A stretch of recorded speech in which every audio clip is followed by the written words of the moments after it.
Well, new reports this afternoon of some ugly infighting within the Obama administration. The New Yorker magazine reports that two of the president's closest advisors went toe-to-toe over a decision that has now outraged many Americans. Reporting that White House Chief of Staff Rahm Emanuel vehemently opposed the decision by Attorney General Eric Holder to try self-confessed 9/11 mastermind Khalid Sheikh Mohammed in a New York City federal court. Emanuel did not want that, and vowed, Emanuel did, according to this magazine, that Eric Holder would get the blame if that decision alienated some in Congress. Indeed, it has. Republican Congressman Peter King of New York is my guest now. He is the ranking member on the House Homeland Security Committee. Good afternoon, sir. And Megyn, great to have you back. Thanks so much. It's great to have you on.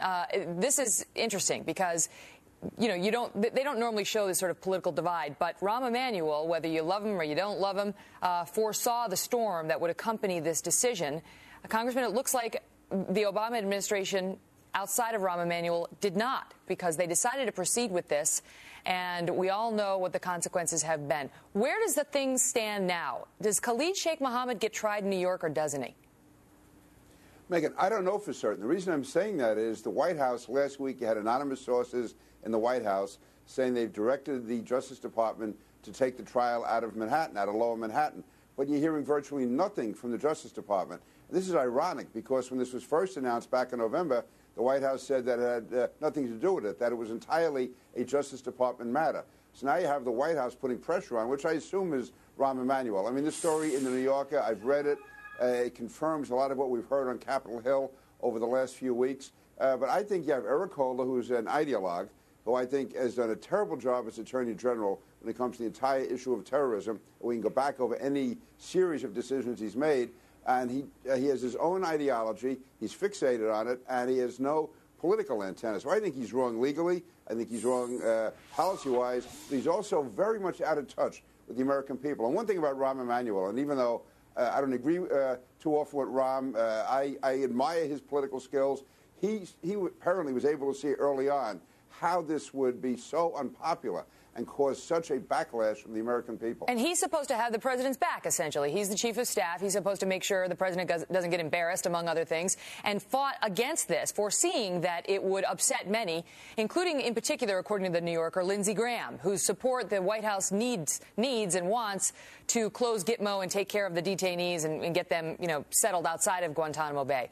He foresaw that it would upset Graham, among others, and argued against it. But, Congressman, let me ask you this. Ultimately, the decision here, would it not have rested with the president? I mean, can Eric Holder just say, we're going to do it in New York on a decision this big, do you think, without running that by the commander-in-chief? If he did, then it's a real dereliction of duty by the president. It's really time for the president to step up here. I mean, this has far more than just legal consequences as to where the trial is held. It has extraordinary diplomatic consequences. It has consequences all over the world. The president of the United States, as commander-in-chief, has to be in charge of this. This is part of the war against terrorism. So if he did allow Eric Holder to make the decision, then that's a real dereliction by the president.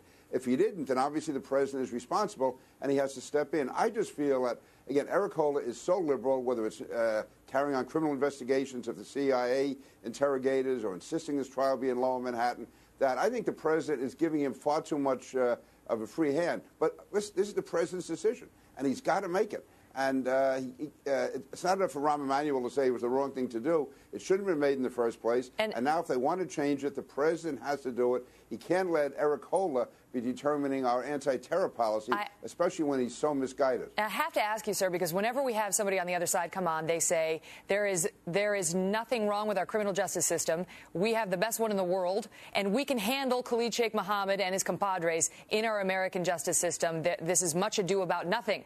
Your response? No, first of all, this is very, very important. Listen, we could probably convict him in the federal court. This isn't a question of conviction. It's the precedent we're going to set. Are we going to be putting terrorists into the criminal justice system, which makes it much harder to get information from them, intelligence from them? And again, I go back to Lindsey Graham's question of Eric Holder at the hearing back in November. If